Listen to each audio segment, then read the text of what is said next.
तो चलो बच्चों स्टार्ट करते हैं संपूर्ण व्याख्या सीरीज आधे घंटे की चर्चा। सीरीज की मात्रा ठीक कर लीजिएगा। सा पे छोटी की मात्रा, रा पे बड़ी की मात्रा और जा। सीरीज ये टाइपिंग मिस्टेक है, क्योंकि साहित्य है तो कोशिश करनी है कि मात्राओं में मिस्टेक हम लोग ना करें।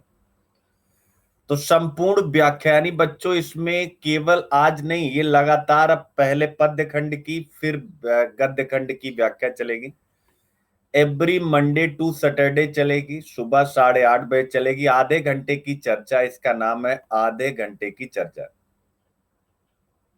ठीक है, क्या है आधे घंटे की चर्चा? हाँ, कल हिंदी साहित्य की क्लास शुरू हो गई है, तो बस एंजॉय करिए। आधे घंटे एक व्याख्या। जो प्रीलिम्स 2021 वाले हैं, जो प्रीलिम्स 2021 वाले हैं, आप बिल्कुल मत छोड़िएगा। 22 वाले भी ना छोड़े, लेकिन 21 वाले तो कभी नहीं छोड़ेंगे। मैं क्यों कह रहा हूं कि आप अपना प्रीलिम्स पढ़ते रहिए मेरे साथ, आधा घंटा बस आपका सब रिवीजन हो जाएगा। तो 21 वाले बहुत कम बच्चे हैं, मैं देख रहा हूँ 131 बच्चे हैं, जिसमें 21 के कितने होंगे मुझे नहीं पता।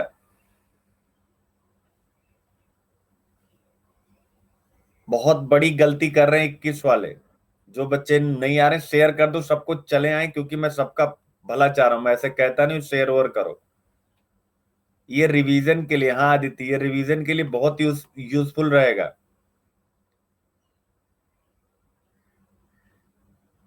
ठीक है। और इस क्लास के तुरंत बाद होगी एम लक्ष्मीकांत।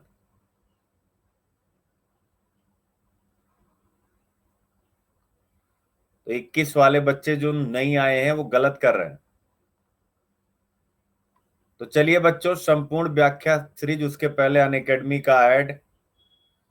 अगर आप एडमिशन लेना चाहते हैं बच्चों, तो अभी ऑफर चल रहा है। ये मेरे बारे में कुछ जानकारी है, और अभी ऑफर चल रहा है जबरदस्त वाला। तो आप एडमिशन ले सकते हैं, यानी 1 और 2 जून को अनअकैडमी यूपीएससी सब्सक्रिप्शन। ठीक है ना? तो जो अभी जबरदस्त ऑफर चल रहा है, मेगा सब्सक्रिप्शन ऑफर, 2 जून आज तक के लिए बढ़ाया गया है। तो 1 और 2 जून को आप एडमिशन लें। ऑफर फिर से स्टार्ट किया गया है, केवल 2 रोज के लिए। ठीक है ना? केवल 2 रोज के लिए ये ऑफर स्टार्ट किया गया है। हिंदी साहित्य वाले ग्रुप में शेयर कर दो। सबको करनी चाहिए। जो कल आए थे उनके ऊपर भी मैं गुस्सा हूं।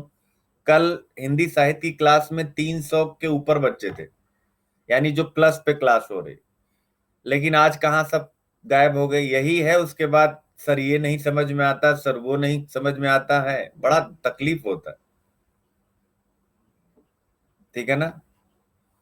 क्योंकि ये जीरो से स्टार्ट हो रही है, यानी आधे घंटे की चर्चा। जैसे हम लोग चाय पीते हैं, आप लोग चाय अपनी अपनी अपने टेबल पे निकाल लीजिए।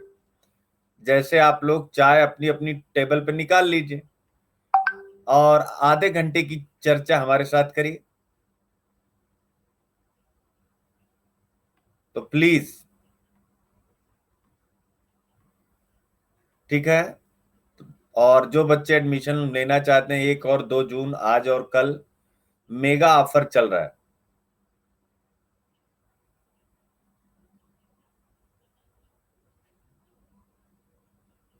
ठीक है। तो प्लस या आइकॉनिक, जहां भी आप चाहें एडमिशन ले सकते हैं। चलिए, संपूर्ण व्याख्या सीरीज आधे घंटे की चर्चा हम स्टार्ट करते हैं।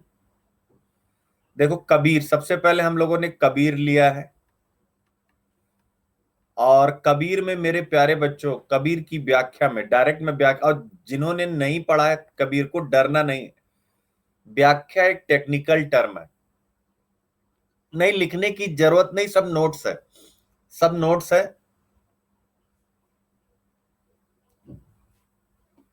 हाँ प्रभात, इसी तरह से ये पूरा कंप्लीट कोर्स है। बिल्कुल बिल्कुल, ये पूरा कंप्लीट कंप्लीट व्याख्या है। तो संपूर्ण व्याख्या सीरीज कबीर पे हम लोग फोकस कर रहे हैं। कबीर के बारे में आप सबको पहले कुछ बातें बता दूं, तब व्याख्या पे आऊंगा। कबीर के बारे में कुछ बातें हो जाएं, और फिर उसके बाद मैं आता हूं। हाँ, सेल्फ वाले भी बेटा, सभी लोग इस क्लास को देखें। कबीर, कबीर मेरे प्यारे बच्चों, कबीर का परिचय अभी देखो कितना बढ़िया आपको कराता हूं। कबीर का परिचय, कबीर 14वीं और 15वीं, हाँ ये सब लिखते चलेगा,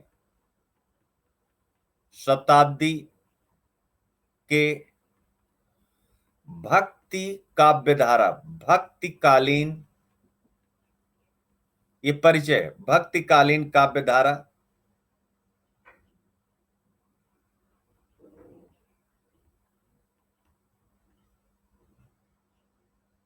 भक्तिकालीन काव्य धारा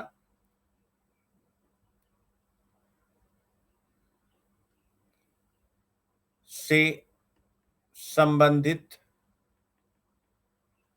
एक हस्ताक्षर है।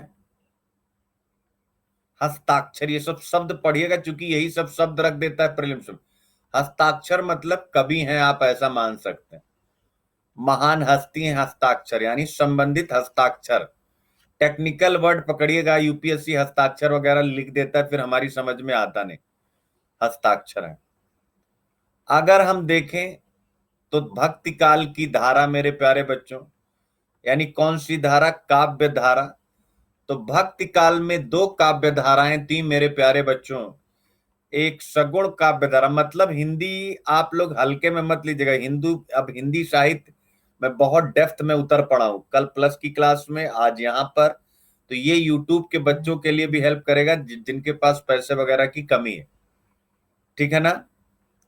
सगुण काव्य धारा और निर्गुण काव्य धारा, सगुण काव्य धारा और निर्गुण काव्य धारा।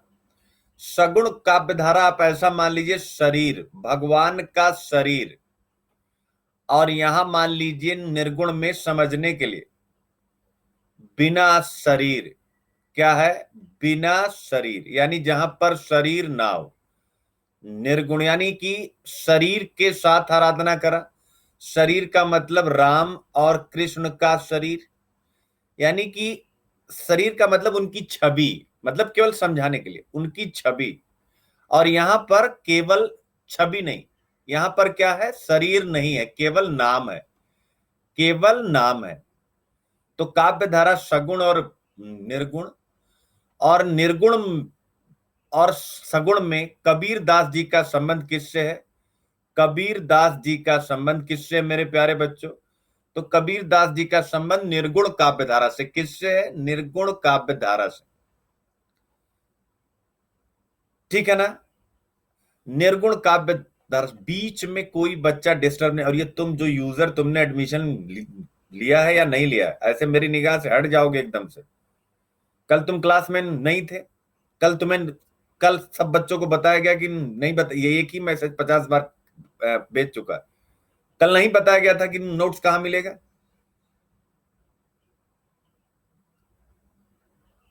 व्हाट इज दिस भाई? डिस्ट्रैक्ट मत करो क्लास में, उस टाइप का टीचर मुझे मत लो कि कोड वर्ड मेरा यूज नहीं करोगे, मुझे कोई फर्क नहीं है। मैं विशुद्ध अध्यापक हूं और प्राचीन कालीन अध्यापक हूं। एक लगातार आप लोग क्लास पढ़ते ही नहीं। कल कम से कम 10 मिनट तक क्लास में केवल नोट्स पर, यानी लेक्चर का एक पार्ट था कि नहीं था? सारे बच्चे बताएं, क्या 10 मिनट नोट्स एक लेक्चर का पार्ट था कि नहीं था? 10 मिनट तक केवल नोट्स पर बोला हूं। क्या नोट्स है, कैसे काम मिल रहा है, कैसे सब दिया गया?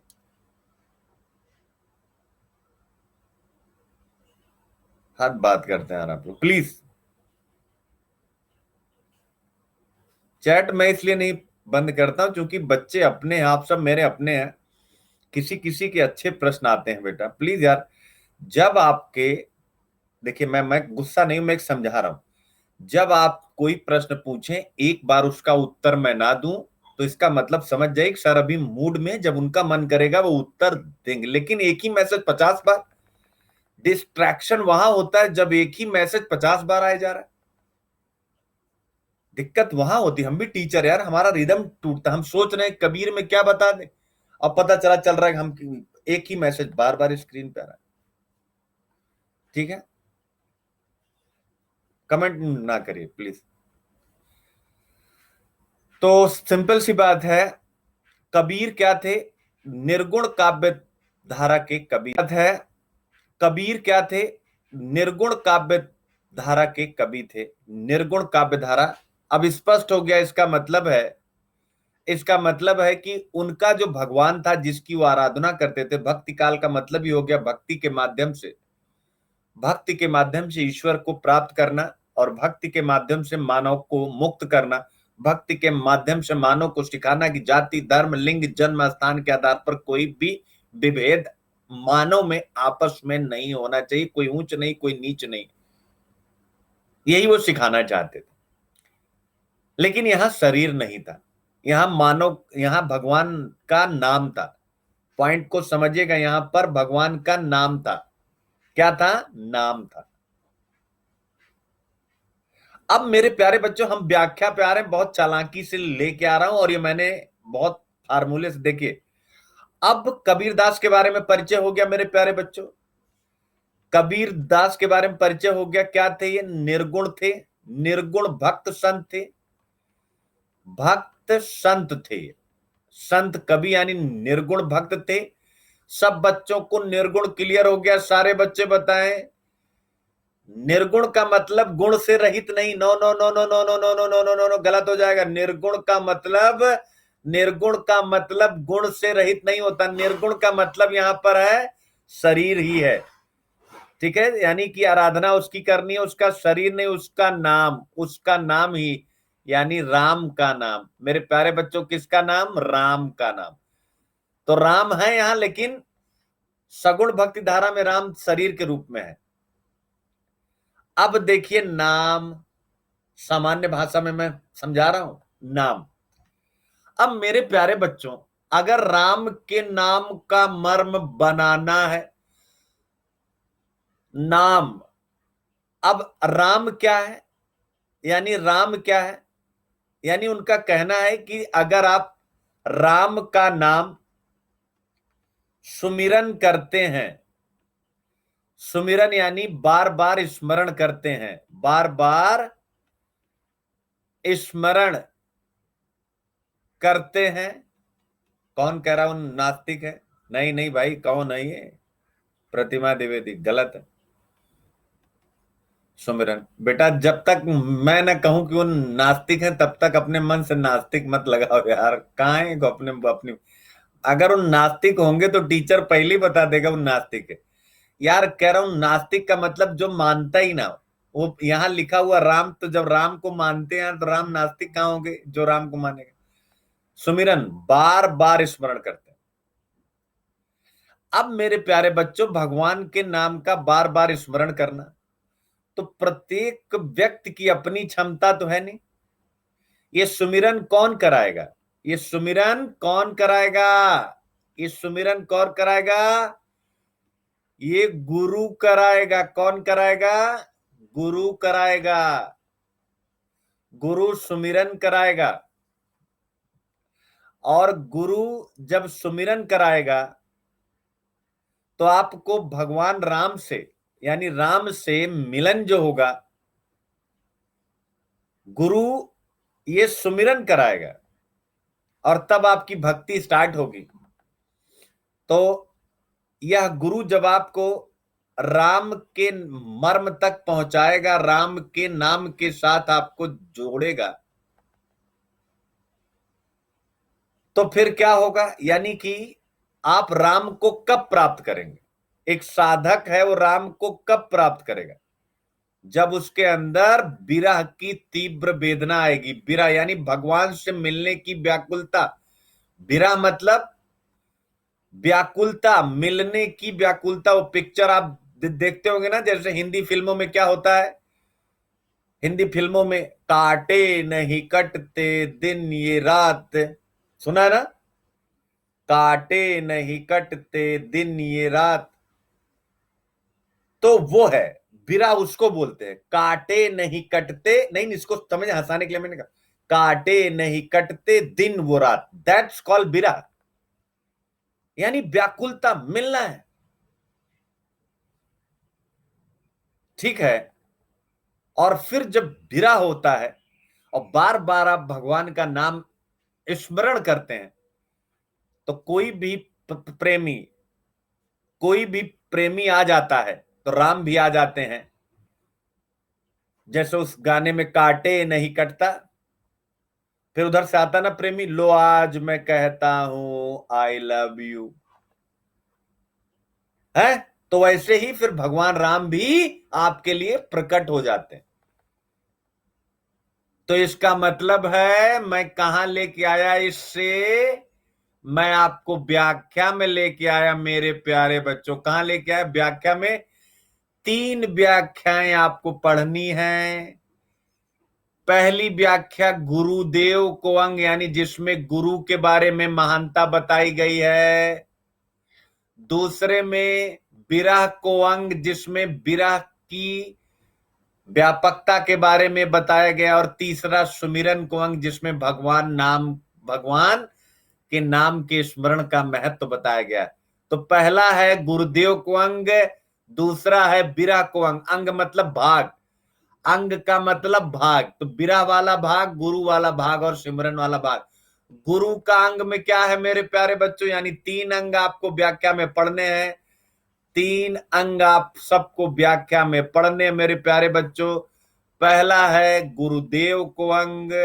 क्या है? गुरुदेव को अंग। दूसरा है विरह को अंग। अंग मतलब विरह को मतलब के कह सकते हैं, उस समय की भाषा है। अंग माने भाग, विरह को अंग, और उसके बाद सुमिरन को अंग। सुमिरन यानी सुमिरन को अंग, सुमिरन यानी नाम का स्मरण करना। विरह यानी आपको बताई दिया मिलने की व्याकुलता। गुरुदेव को अंग यानी गुरु की महानता। यहां गुरु की महानता है, यहां पर विरह की महानता है, व्याकुलता की महानता का चित्रण है, और यहां नाम की महानता का चित्रण है। बच्चों क्लियर हो गया? नाम की महानता का चित्रण। और अब हम व्याख्या स्टार्ट करेंगे। एकदम आ गया मैं आपको लेकर के। तीनों की मैंने एक एक रख दिए, जिससे देखो कितना बढ़िया ये क्लास प्लान है। ये क्लास कितनी बढ़िया प्लान है, जो लोग क्या बोलूं, गुस्सा रहा उन लोगों ऊपर जो आए नहीं है। ठीक है ना? कितना बढ़िया कि मैंने गुरु तीनों व्याख्या एक साथ लगाई। गुरु को अंक की एक है, एक सुमिरन के अंक की है, एक विरह के अंक। देखिए, एक गुरु के अंक की है, एक सुमिरन के अंक की है, और एक विरह के अंक की है। किसकी है? विरह के अंक की है। तो अगर इतना ही बता दूंगा आपका पूरा रिवीजन हो जाएगा। जो नए बच्चे हैं, हाँ ये नए वाले नोट्स हैं। यस, जो ये वो नोट्स हैं जो अभी आप लोगों को मिले नहीं, अब मिलेंगे, यानी नए वाले बैच में। नया वाला बैच क्लासिकल बैच है। तो बेटा चलो, सतगुरु गुरुदेव को अंग, सतगुरु सवा न को सगा, साधी सही न दाती, हरजी सवा न को सितु, हरजी हरिजन सही न जाती। सतगुरु सवा न को सगा। सवा मतलब होता है समान। सवा मतलब क्या होता है? समान। को यानी कोई भी, सगा यानी अपना, साधी मतलब शुद्धि, दाती मतलब दान, हित मतलब हितैषी। ठीक है ना? हितैषी। सतगुरु सवान को सगा, और साधी सही न दाती, हर जी सवान को सितु, हितु हर जी सही न जाती। क्या बात है। अब संदर्भ एवं प्रसंग, ठीक है ना? अब इसे संदर्भ एवं प्रसंग। उपरोक्त पंक्ति हिंदी साहित्य की भक्तिकालीन संत काव्यधारा के प्रतिनिधि कवि कबीर दास जी द्वारा रचित संग्रह कबीर ग्रंथावली के गुरु को अंग से उद्धृत। देखिए क्या व्याख्या है। संदर्भ, संत काव्य में गुरु के प्रति अत्यधिक अनुग्रहित यानी अपने आप को समर्पित कर देने वाले भाव ज्ञापित किया गया, यानी कि प्रस्तुत किया गया है। एक बार सब बच्चे संदर्भ एवं प्रसंग पढ़े, एक बार फटाफट पढ़े, समझ में आ गया, यही रट लो।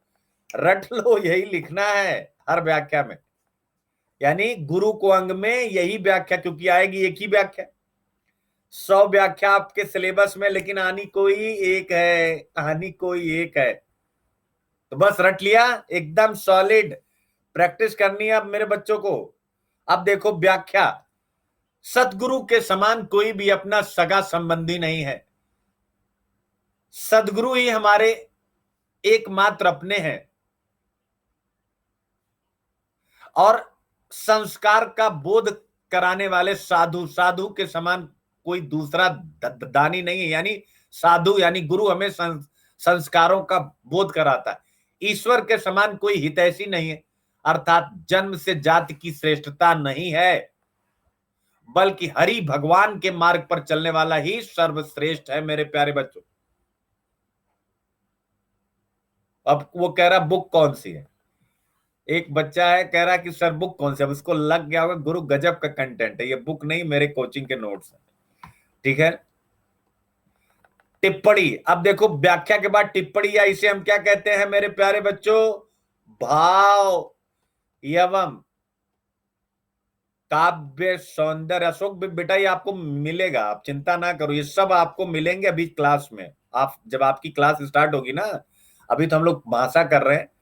अरे बहुत अच्छा प्लान था, लेकिन कोरोना सब हिला गया बेटा। इसमें अनुप्रास अलंकार यानी रिपीटिशन, कौन सा अलंकार है, अनुप्रास अलंकार। देखो, समान को सगा साधी सैन दाति हरजी समा समा समा समा, एक ही चीज, एक ही चीज रिवीजन हो रही है। तो इसमें क्या है, अनुप्रास अलंकार, ऐसे लिखना है। फिर देखिए सवा, सही, हितु, ये तद्भव शब्द होते हैं का प्रयोग लोकोन्मुखी होने का परिचायक है। फिर तीसरा, गुरु के प्रति अत्यंत समर्पित भाव की अभिव्यक्ति यानी अनुग्रहित भाव की अभिव्यक्ति और उसके अप्रतिम महत्व का बखान संत काव्यधारा की विशेष महत्ता है, जिसकी अत्यंत ही मार्मिक अभिव्यक्ति यहां परिलक्षित होती। चौथा पॉइंट, उपयुक्त पंक्तियों में कबीर दास जी ने भक्ति को ही सर्वश्रेष्ठ जाति बताया। भक्ति यानी कोई जाति नहीं, भक्ति ही सर्वश्रेष्ठ जाति। यह जन्म आधारित वर्ण व्यवस्था का खंडन करता। देख सकते कितना बढ़िया लिखा हुआ। गुरु जी, गुरु के प्रति कबीर के इस कृतज्ञता का जो भाव है उस पर वैष्णव भक्ति चेतना, क्योंकि वैष्णव धर्म में भी गुरु का बड़ा महत्व है और नाथ और सिद्ध परंपरा इसमें भी गुरु का बहुत महत्व है, उसका प्रभाव दिखाई देता है। संत काव्यधारा का गुरु ब्रह्मा को सिर्फ दिखाता है, केवल उसका ज्ञान देता है। शिष्य को ब्रह्म उपलब्ध की मार्ग की यात्रा स्वयं करनी होती। क्या बात है, मेरी तरह। जैसे मैं केवल आपको यूपीएससी दिखाता हूं, चलना आपको खुद है। मैं मछली पकड़ना सिखाता हूं, मछली पकड़ के देता नहीं हूं। यही यहां छठे पॉइंट में लिखा गया। सातवां पॉइंट, भक्ति काल का सदगुरु आधुनिक शिक्षा पद्धति के अध्यापक से भिन्न है। आज का अध्यापक से वो अलग है। कबीर दास जी गुरु नहीं सतगुरु का महत्व बताते हैं। गुरु और सतगुरु में बड़ा अंतर है, कितना बारीक अंतर है। बहुत बढ़िया नोट्स है, ये लिखेंगे तो नंबर मिलेगा, परीक्षक खुश हो जाएगा। क्यों? क्योंकि यहां पर बहुत बारीक अंतर है। कबीर दास जी गुरु नहीं सतगुरु का महत्व बताते हैं। गुरु का संबंध केवल शास्त्रीय ज्ञान से है, वहीं सतगुरु निस्वार्थ भाव से जीवन के अंतरिम रहस्यों का ज्ञान बताता है। सतगुरु वह है जो हमारे अंदर न्यूनता का यानी बताता रहे तुम्हारे अंदर कमियां ही कमियां, हमारे अंदर के अंधकार का नाश करता है। अंधकार मतलब जो हमारे अंदर अहंकार है, जो हमारे अंदर जो है जाति धर्म इन सब का जो भेदभाव है, और हमारे अंदर ज्ञान की प्यास उत्पन्न कराकर जीवन को प्रकाशित करता है। जैसे मैं IQ-IP कराता। उपरोक्त पंक्तियां आज के दौर में भी देखिए वर्तमान प्रासंगिकता आ गई, अत्यधिक प्रासंगिक है। वर्तमान में गुरु का स्थान सिकुड़ता जा रहा है, शिक्षा बेचने की वस्तु बन गई है। जैसे हम लोग कहते हैं SK लाइव कोड, तो SK लाइव कोड क्या है, हम बेच रहे हैं। हमेशा हर युग में सच्चे मार्गदर्शक की जरूरत होती। तो गुरु और सतगुरु का अंतर है। कैसा रहा बच्चा, कैसा रहा? सतगुरु वाला पहला क्लियर हो गया। अब आते हैं दूसरा सुमिरन को अंग। अब आते हैं मेरे प्यारे बच्चों सुमिरन को अंग। कबीर कहता जात है, सुनता है सब कोई। कबीर कहता जात हूं और सुनता है सब कोई। कबीर कह रहा है, सुनते सभी लोग हैं। राम कहे भला होएगा, नहीं तर भला हो। सुनता यानी सुनना, नहींतर यानी नहीं तो। संदर्भ प्रस्तुत साखी श्याम सुंदर दास जी द्वारा संपादित कबीर दास की वाणियों के संग्रह कबीर ग्रंथावली के सुमिरन को अंग से उद्धृत है। सुमिरन को अंग से देख सकते हैं कितना सरल है। अच्छा बच्चों, व्याख्या लिखना कुछ सरल लगा? संदर्भ प्रसंग व्याख्या अब ऐसे रोज करेंगे, कल जायसी करेंगे। प्रसंग प्रस्तुत दोहा हिंदी साहित्य की भक्तिकालीन संत काव्यधारा के प्रतिनिधि कवि कबीर दास जी द्वारा रचित, ठीक है ना, संत काव्य में ईश्वर के प्रति अत्यधिक अनुग्रहित भाव ज्ञापित किया गया। यह दोहा इसी भावबोध से युक्त है। प्रस्तुत पंक्ति में व्याख्या क्या कहती है? प्रस्तुत पंक्ति में कबीरदास जी कहते हैं, क्या कहते हैं कि राम का नाम लेने में ही भलाई है, इसके सिवा भक्त के किसी पद्धति से भला होने वाला नहीं है। कबीर इस बात से चिंतित भी है कि उनकी बात को सुनता तो सब है पर कोई अपनाता नहीं, जैसे मैं कभी कभी चिंतित हो जाता। टिप्पणी भक्त। टिप्पणी मतलब क्या होता है? हमने जैसे एक होता है ना भाव सौंदर्य एवं काव्य सौंदर्य, तो ये टिप्पणी का मतलब एक में भाव सौंदर्य एवं काव्य सौंदर्य, इसको अगर केवल टिप्पणी लिख दिया जाए तो ये सब टिप्पणी में आ जाता है। या एक और होता है विशेष, तो चाहे आप विशेष लिखिए और चाहे टिप्पणी लिखिए, बात एक ही है। भक्ति को सर्व सुलभ बनाने हेतु कबीर ने नाम स्मरण को सर्वश्रेष्ठ माना। किसको? नाम स्मरण को। अटूट आस्था इन पंक्तियों में व्यंजित की है, बताई है। कबीर व्यंग भी करते हैं जो कहते हैं कि उसे सुनते तो सभी हैं किंतु इस पर कोई अमल नहीं करता। स्मरण वैष्णव भक्ति का महत्वपूर्ण अंग है। इस स्तर पर कबीर की भक्ति भावना पर वैष्णव भक्ति का प्रभाव देख सकते हैं आप, कितना डेप्थ में लिखा गया। अब आते हैं बिरह को अंग। बिरह यानी तीसरा, राती रूनी बिरहनी ज्यों बंचों को कुंज कबीर अंतर प्रगट्या प्रगट्या बिरह पुंज। रात, रात्यों रात में, रूनी बिरहनी, रात्यों मतलब रात भर, रूनी मतलब रोती रहती है, बिरहनी यानी बताने की जरूरत नहीं है। बिरह यानी बिरह, काटे नहीं कटते दिन ये रात, समझ रहे ना, तो वो वाला है।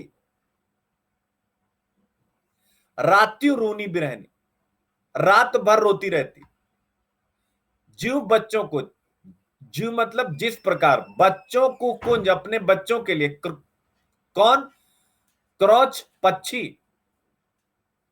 फिर कबीर अंतर, अंतर माने हृदय में, प्रज्वलया मीन्स प्रज्वलित हो उठा। बिरहा यानी बिरह का भाव, पुंज यानी पूंजीभूत। तो ये है सारे। रात्युर संदर्भ क्या? प्रस्तुत साखी श्याम सुंदर दास जी द्वारा संपादित कबीर दास की वाणियों के संग्रह कबीर ग्रंथावली के बिरह को अंग से उद्धृत है।